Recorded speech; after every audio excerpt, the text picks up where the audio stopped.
Welcome to the channel, everybody. Today I'm going to talk about this KW that I have here. This is a 2013 model T660. That is the model of this truck, and the issue was electrical. It had an electrical issue, and as you can see right now on the screen, lights were coming on and off. There was no stable power in the interior of the cabin. Then the driver said that he was going on the highway and it started raining heavily, and water started leaking inside through the windshield and going down all the way to the fuse box. In this case, on these trucks, the fuse box is located by the footwell in the pedals in the area, so the water started collecting there. So the fuse box got wet with water and whatever corrosion water created after a while. So after noticing that, we started cleaning the area with heat. So we use a heat gun to clean the water in the fuse box, because there was so much water in it. But the power still was coming on and off. And the problem then this truck had was then the actual relays on the fuse box got wet with water. As I decided to open one of the relay was completely damaged by water, because water went in completely in, so the relay wasn't working properly. And it was not just one relay, it was all the relays with the same damage. So to fix this issue was necessary to replace all the relays, new relays to repair the issue. After replacing all the relays, of course the power went back and we have full power. But in this case, water was the reason why we had an electrical issue. And this happens to many trucks. It happens to Cascadias, it happens to Peterbilts, it happens to Volvos, Internationals. It doesn't matter the brand. Water can go in any electronic or electrical box and start destroying the electrical components or electronic components. In this case, we have an electrical fuse box, so the box is actually fully electric. So that means that we're going to have a bunch of wires and a bunch of fuses. So that is a little better, because the box doesn't get damaged too fast.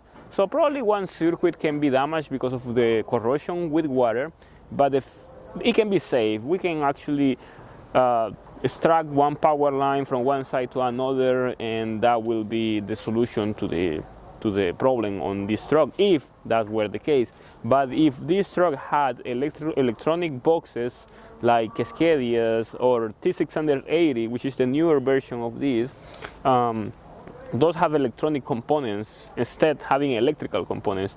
So that is going to be a little more difficult, because if water goes inside, it's most likely then that module is going to get destroyed, because the power then the module controls is very minimal, and everything is connected in one solid board, and this board is going to get damaged because of the water. So in that case, the whole board, the whole module has to be replaced. But in this case, the case was completely different. Now, solution to this problem was to replace all the relays. Fuses needed to come out and be cleaned, so whatever water was inside the connection of the fuses don't damage the fuses or the connection of the fuses.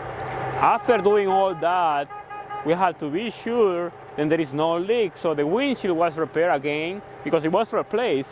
So the person that replaced it came back to repair the issue, and the leak was causing water inside. So the leak was repaired, and now we have a fully repaired truck.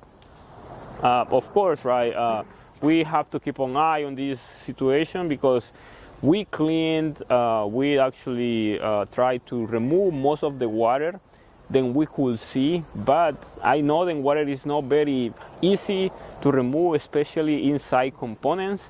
So when water goes inside components, it's very hard, because it gets trapped inside. So to get the water removed, you have to remove the you have to separate the box completely, the module or whatever component you're working on. You have to completely open it to dry the water inside. Otherwise, the water is going to stay in there. And that is the case on the relays I show. The relay got water inside and water was trapped inside. So there is no way for water to be removed without opening it. So that's the reason why eventually the relays were starting to act up. Sometimes power will be on, sometimes power will be off. Windshield wipers will be working sometimes will be not working, or they will be working without any command. So that will be